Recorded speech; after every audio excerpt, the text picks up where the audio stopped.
Denis Shapiro joins me today, and you could learn what his team is up to by going to sihcapitalgroup.com.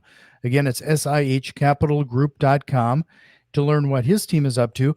We're going to be talking a little all over the place here today, but we're going to mostly focus on how to do some networking and affordable housing and what they're doing in their communities to help with that. So, really appreciate your time here today, Dennis. Jack, thank you so much for having me on. It's a blast to be here. So we always start things off, and we're going to do kind of a truncated version of this, but would like to have an idea of how you found your way into real estate investing, since it seems like more and more people find their way accidentally.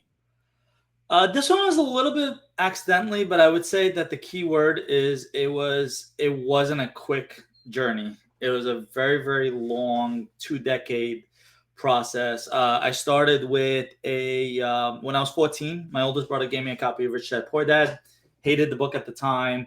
Had a part-time job, so I ended up buying some stocks at the age of 14. Really started getting into, went down that rabbit hole. Went to business school. My intention was just to kind of stay in the stock world, manage portfolios, the whole 9 yards. I want to be like the next Warren Buffett. And I went right into the global financial crisis while I was in school. So that kind of deviated my plans. Ended up working for the government. While I was working for the government, I started seeing that, hey, I needed to do some tax strategy. And that's kind of when I got into the rabbit hole of real estate. I went from a single family property in 2012 to discovering what a syndication was in 2014. Then a few years later, I networked with two other like-minded individuals. We started an investment club, and then from there, that kind of grew into my company now, SH Capital Group. But it's been a lot of small steps every single step of the way. From just straight limited partnerships to more joint ventures to now more on the general partnership and the operational side. So, are you acquiring existing properties under SIH, or are you building? We are. So we do have two different divisions. One is affordable housing. One is hospitality. The affordable housing is we buy existing properties. What happens with affordable housing is usually there's compliance periods. They're called LIHTC compliance periods. They usually last for 30 years. We like to buy somewhere in the middle of those 30 years. What happens is a lot of the original incentives for building that property have kind of been written off, but at the same time, a lot of the compliance restrictions are still in place. And then we would come in and hold it for the remaining time period, and then we would be able to see it and have a choice between taking it market or renewing some of those credits. So that's the affordable housing side. We don't touch the development side of it. And then on the hospitality side, we don't actually develop, but we do heavy brand like revampization, where we're taking an old motel or hotel and giving it completely new life, giving more of a 21st century feel to it. So different divisions. I would say the hospitality has more of a development side to it, but nothing ground up. We don't really do any of that. And what market are you typically working in? Affordable housing, we are in Pennsylvania, Ohio, and now we are actually in the next 2-3 months we're actually going into Virginia on our latest acquisition. So right around the northeast mid-Atlantic area, and yeah, between Ohio and kind of downwards to the East Coast. So we're in 3 different states on the affordable housing. On the hospitality side, we're actually all on the Jersey Shore. That is actually where we are located. It has a great hospitality area. New Jersey is not the most business friendly, but it has this incredible seasonality of from Memorial Day to Labor Day. You can make an incredible amount of money for a very short period of time. So it's a very interesting business model. Hmm. So, moving into the affordable housing, you're acquiring these properties, and then just to clarify, so after their 30 years is up, you can decide whether to pull it out of the affordable housing Usually, and make yeah. it more higher end. Is that how it works? Yeah, so that's going to be more dependent on the market that's in. But yes, if you're in a market that in those 30 years has gentrified immensely, then correct. Then you have the choice at that point. The restrictions are over. You usually do work with, so the way affordable housing usually works is a lot of the, everything stems from usually HUD, where HUD is the federal arm of the affordable housing. And then that goes into the individual states' financing authorities. So, for example, when we acquire properties in Pennsylvania, we're dealing with the Pennsylvania Housing Finance Authority. If we're acquiring in Ohio, it's the Ohio Finance Authority. So, as the compliance periods kind of phase out, we're working with those agencies to either come up with a plan to keep it affordable or at that point take market. It's a weird, affordable housing is a very nuanced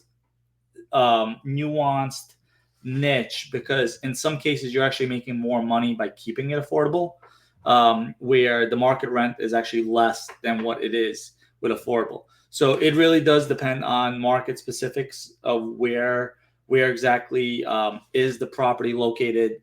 What is the area median? What is the average rent that we would get without it being affordable versus affordable? Those kind of all that goes into making the final decision of whether or not to take it out of compliance or not. Hmm. So you mentioned that you're taking in probably less rents on those properties. That would then, because it's a commercial property, kind of reduce its overall value, right? Like it's kind of suppressing the value of it a bit, or is it more pro forma based when you're purchasing a property like this? So yes and no. So first off, the cap rate is usually higher on affordable housing. Second off, there's usually more meat on the bone with affordable housing. While you are capped to what you could do on an income side perspective, we've gone into properties where we've reduced expenses by 30%. So what happens with a lot of these developers is when they build affordable, they have restrictions in place of how much profit they can actually make on that property. And one of the things that they do is they create like third party management companies. Them, not third party. They create their own management companies, and they'll run a very inflated balance sheet. Let's put it a P&L, a very inflated P&L. What we could do, when we purchase the property from them, since we take out their original financing, we no longer have any income restrictions.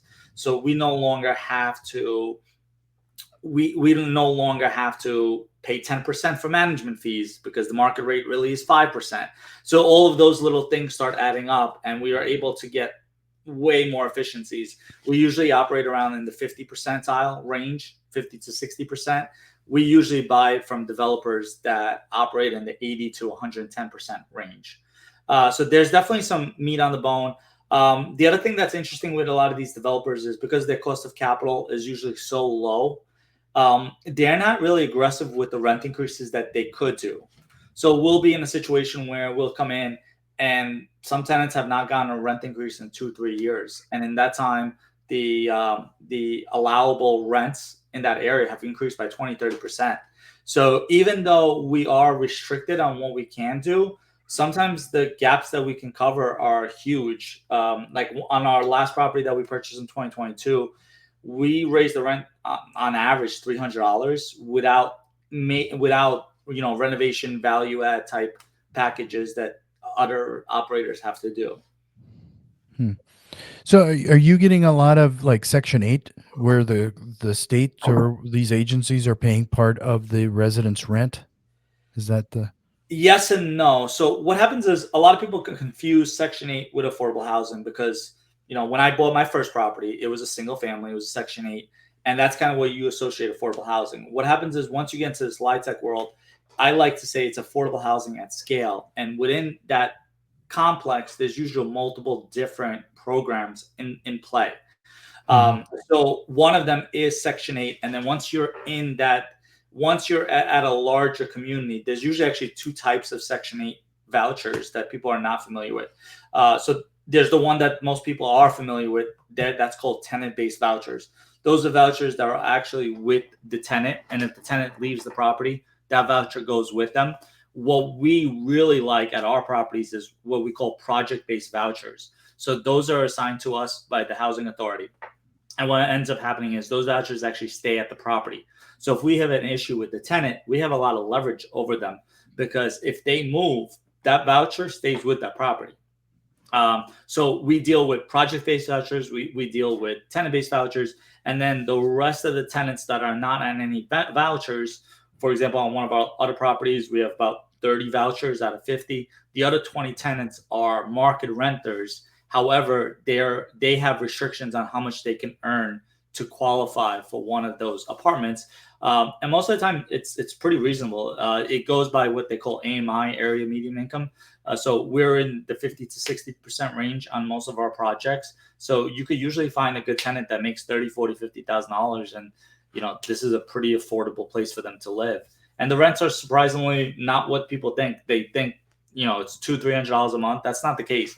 Most of our places are, 1,100 for a 2-bedroom or 1,300 for a 3-bedroom. So they're not that far off from market. However, we can't just go ahead and rent it for whatever we want. We are restricted and capped, but most of the time it's surprisingly how much we can actually rent out some of these units for.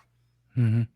No, the reason I ask that is because, we've had a situation where we manage a small multifamily, and there were some people on assisted living, helping pay the rent. And it's hard in some of these communities where to raise rents by $200-300, that's a significant increase on some of these residents. But it was easier in this situation with a few residents because they were on the government housing. They personally weren't going to see an increase themselves, but and the agency was fine with us raising it to where it needed to be for the market. Yeah, that's such a great point. That's what a lot of people don't realize. You're not raising actually the rents on the tenants in most cases, like you just said. You're actually just raising it where you're filing just the necessary paperwork that's been lagging, because the developer is not really on top of rent increases as much as a new operator would be. And a lot of times, exactly what you said, we will raise the rents by $300, and maybe $20 of that falls under the tenant, and then 280 falls under the local housing authority. So this is why we really love the space, because we hear about Phoenix and Texas and Florida, and it's great. They're going in and they're spending $20,000-30,000 in renovations to get those same $300-400 rent bumps. We're just literally filing the paperwork for those exact same rent bumps. So you say you're going in there and reducing cost in some cases as much as 30%. What are some of those tactics and strategies that you're using? That's significant. That's a huge change. Yeah, it's amazing. So the number one thing is management fees. Usually with developers, it's one of the only ways that they could really get revenue out of the building. It's usually double what you would see standard. So it's usually between 8 to 10%. It's not egregious, but it is something where industry standards for a non-compliant building of that size is usually 4 to 5%. So that's huge right there. The next thing is payroll. Just what ends up happening with these developers is they will overstaff the properties because they do not want any issues dealing. They really are great at developing, but when it comes to operation, they would rather overstaff and not deal with issues with that property, versus us.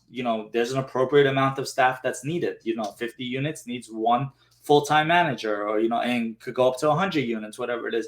So just by cutting that, we usually cut about $100,000 worth of payroll salary. The next thing that's been really probably our best ROI is very, very early on, from the time we acquire, we do a full-on water savings plan. We don't really even care what toilets they have in there. We swap them out for the 0.8 gallon per flush toilets. And we do that through basically day one. We do water leak protection, shower heads at 0.8. We go through the thing, aerators. That is absolutely, that has returned so much for us initially. The other big ones is advertisement. Usually there's no need with affordable housing. You're usually dealing with a waiting list you really don't need to, be signed up for like apartments.com or anything like that. It really just you have a waiting list. There's no need for that. So those are the things that we really cut down on a lot, and then everything else kind of works itself out. Now, also our operating expenses go down because we do file all the necessary paperwork for the revenue. So it'll be a situation where sometimes our rents do go up as much as 20-30%. And then with reasonable expense cuts, those 4 or 5 major areas that we just talked about, you'll start seeing those numbers come into the 50s once you get all those in order. Mm-hmm.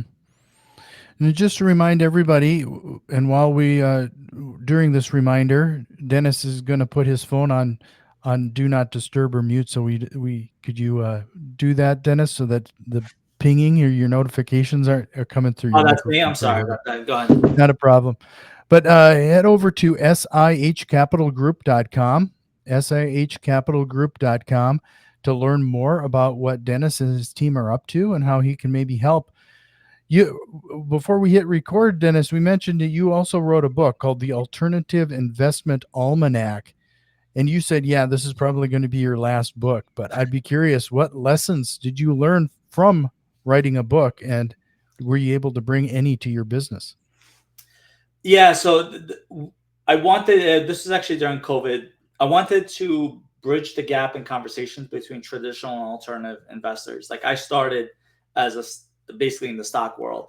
And even though I've moved on to real estate and my 99% of my focus is on alternative investments, I still have a stock portfolio.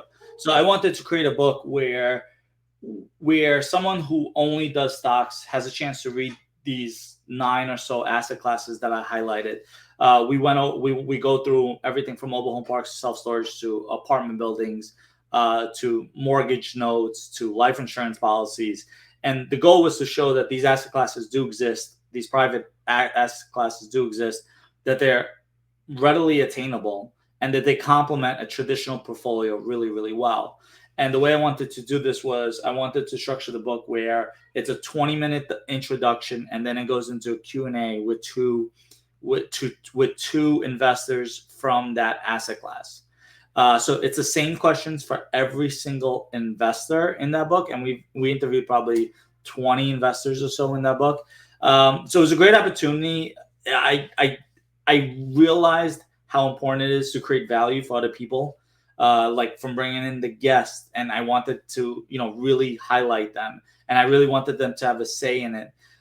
So what I think I really got out of the book, putting together the book, is that it is an incredible time endeavor.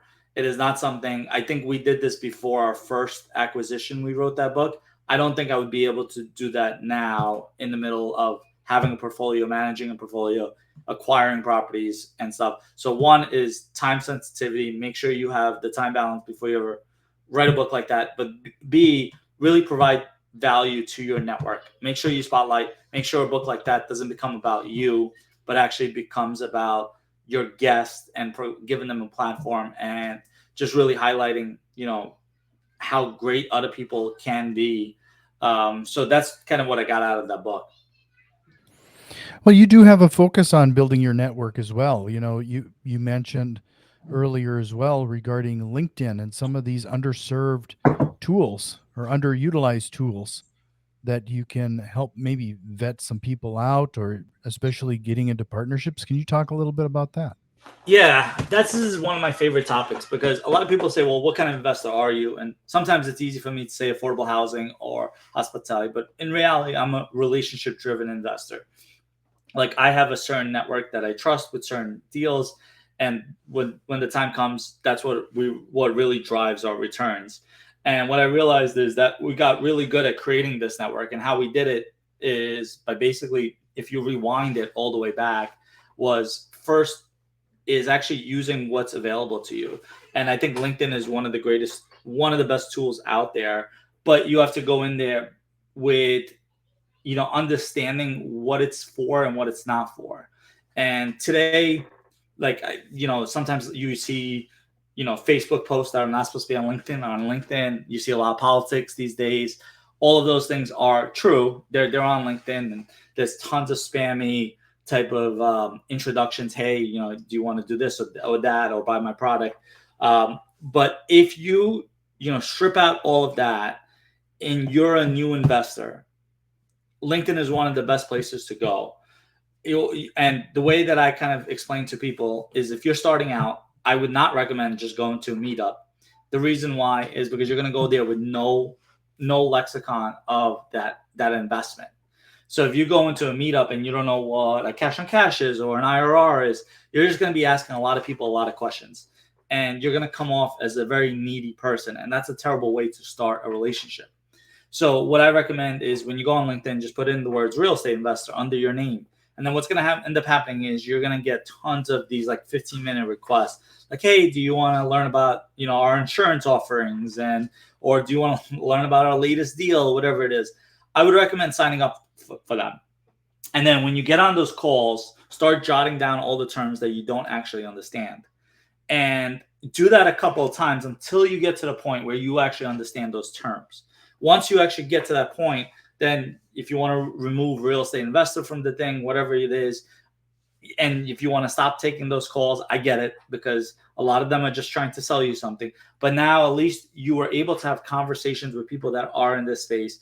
You were able to pick up the language, and now you can go to a meetup or go to a network, and you're not just asking for explanations of what that means. You're going in there, and now you have a little bit that you can provide. Hey, I just got off the phone with that insurance guy. He mentioned this or that.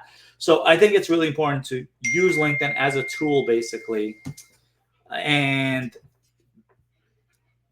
sorry, my thing. Basically, use LinkedIn as a tool and know what it's actually good for, but then use it to apply it, to build on it. And then the next step would be like in-person visit. Sorry, this is coming through my actual computer, not my phone. Let me see if I could silence those notifications. Oh, that's okay. We'll tolerate it. So it is kind of interesting, though, especially that strategy. You put real estate investor in your profile, and how many people you can get pinged. One of the places that I've actually found really useful is Twitter, or now X. In fact, the network there has grown bigger than almost anywhere else, and it's very useful community where people are willing. You throw out a question, and people are right there to answer with their experiences and provide a little direction. So it's almost kind of a mastermind in itself. Yeah, and it doesn't really have to be LinkedIn. It has to be any channel where I don't want people going to like a conference not knowing like what an IRR is or whatever it is, because it's just, you're not going to get the most out of it. So I think just from even like reading a book, or you could even do it through reading podcasts, but you just have to jot down what you don't understand from that conversation, from that podcast, whatever it is. And as long as you're doing that, then it's fine. You don't really need LinkedIn, whatever it is. And it doesn't have to be real estate investing. If you want to learn about investing in crypto, whatever it is, just put crypto investor, because the way that these work, a lot of people have virtual assistants. They're scouting, they're looking for those buzzwords, and then they'll connect you to the people. And yes, you'll probably try to be sold something. However, you do still get that one-on-one conversation, which I think is important when you're starting out. So have you, what are any projects you're currently working on that have you excited right now? We do. So we are waiting for the final term sheet, but we are doing that affordable housing project in Virginia. We are really excited about that one. We're buying it close to $36,000 a door, which it's been a really long time since we've seen something like that. And part of the discount that we're getting is because it still has 17 years left in its compliance. So basically, they're giving us a discount because you're going to have to own this thing for a while. And our business plan is only to own things for a while. So it fits perfectly. So we are working on that. And then our hospitality division is also working on probably our largest project right now.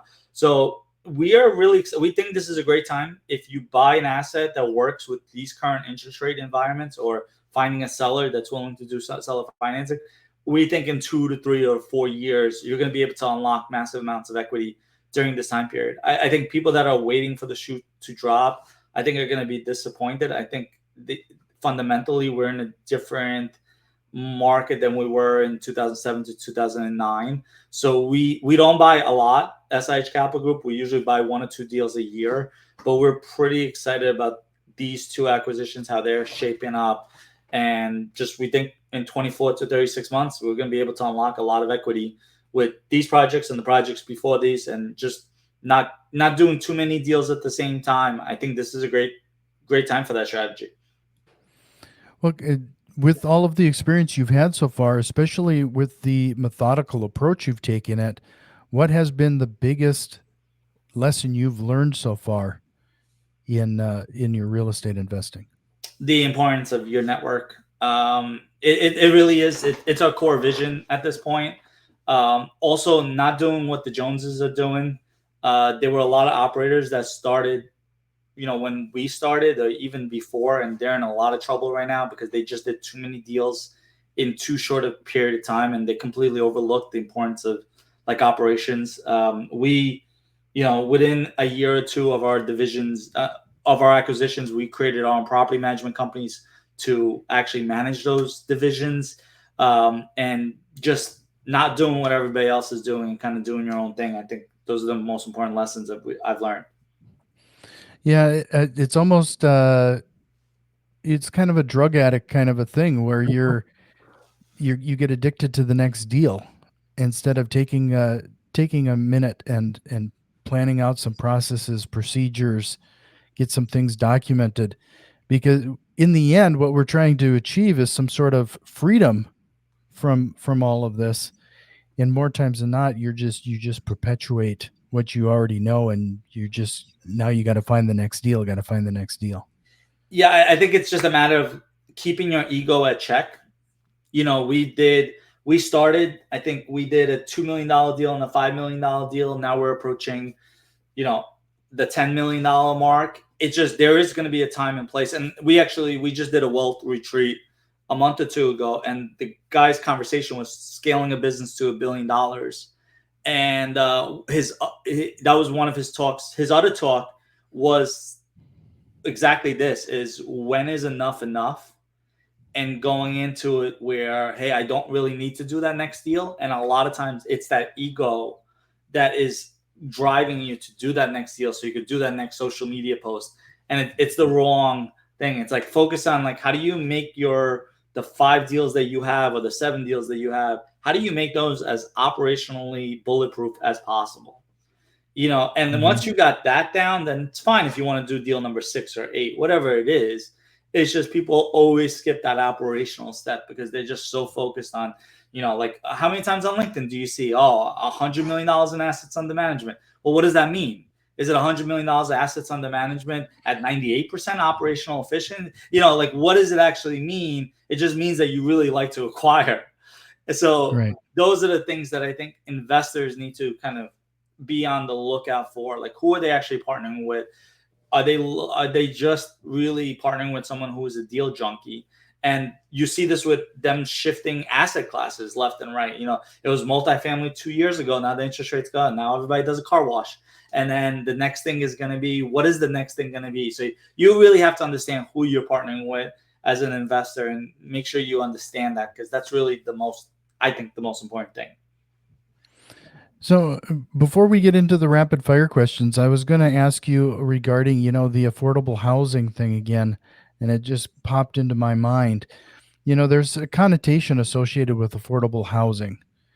Have you found a way to help with that? Like, do you find any kind of issues regarding your property, the clientele?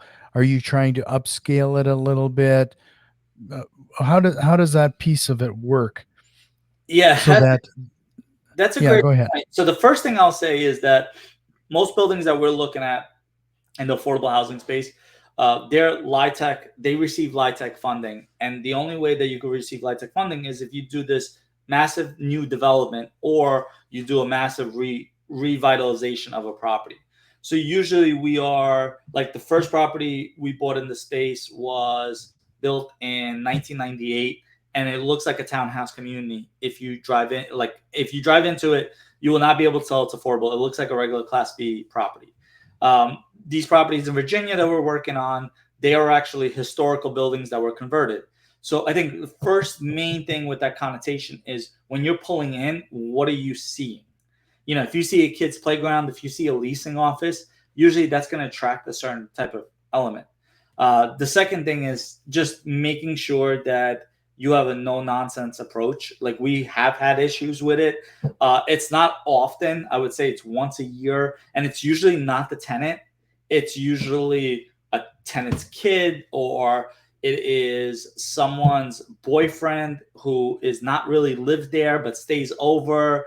Like, those are the type of little nuanced situations that you just have to go in there and make sure. But we have cameras on all our properties. We just make sure that you set a certain standard. The other thing is, we're okay with evicting not for non-financial reasons if they're a bad tenant.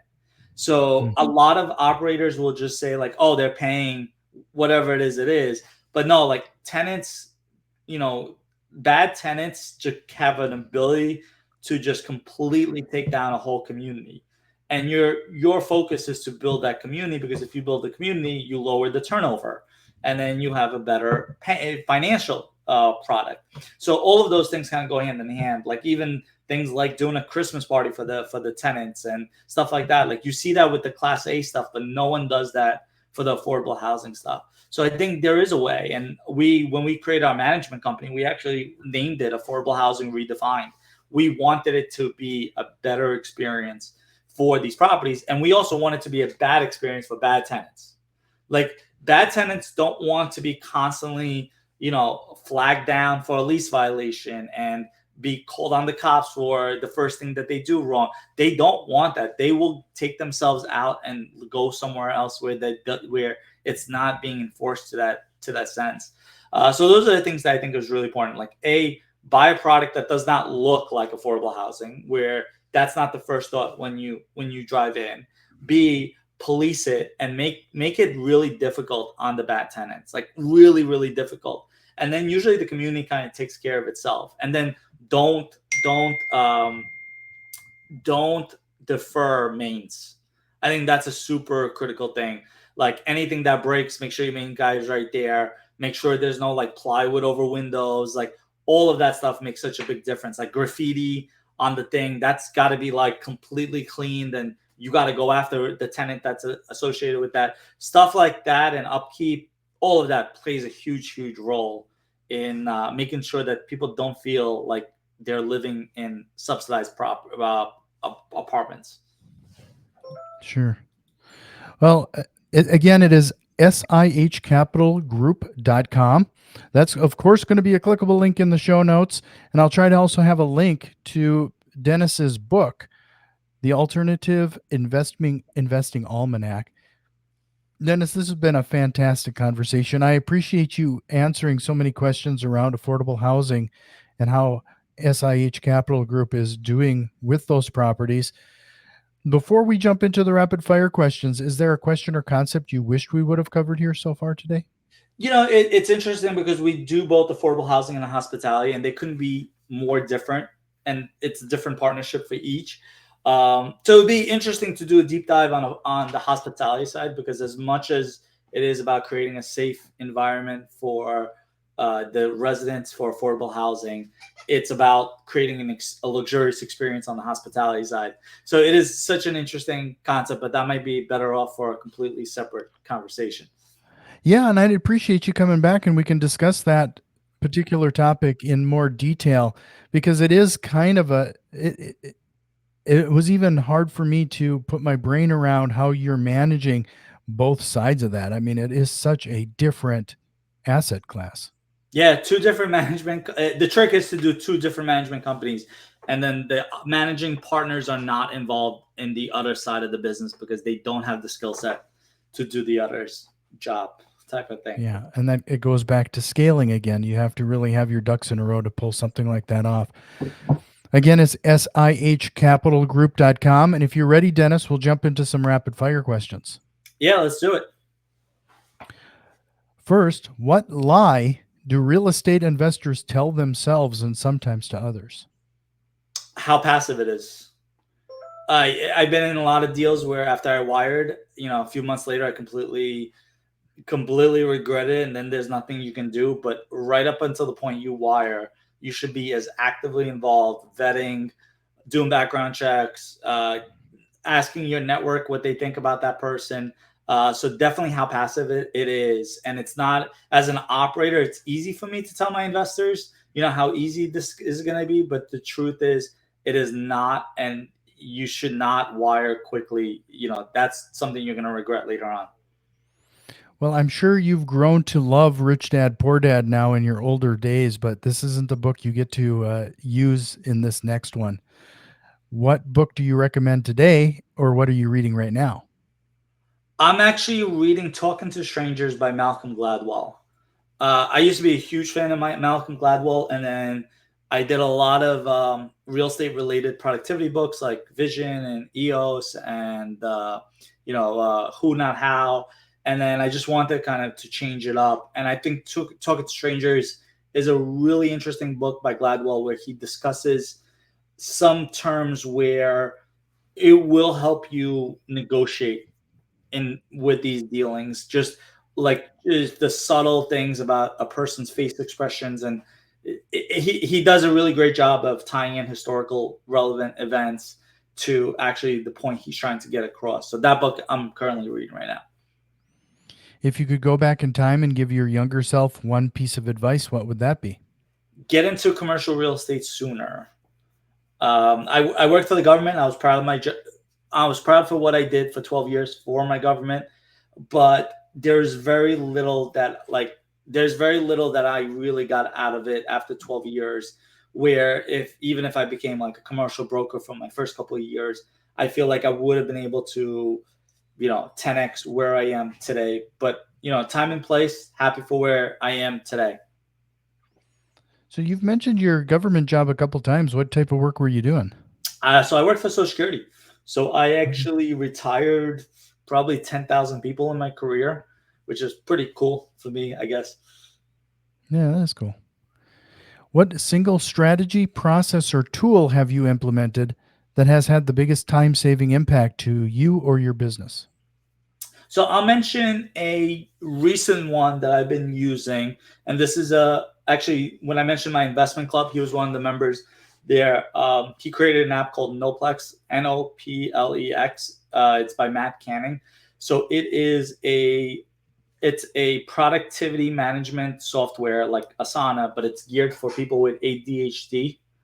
Okay.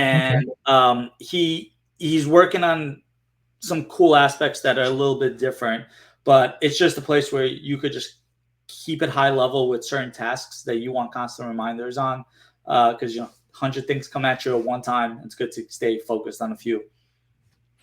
Oh, I really appreciate it. Noplex. Well, Dennis, this has been fantastic. Once again, it is sihcapitalgroup.com.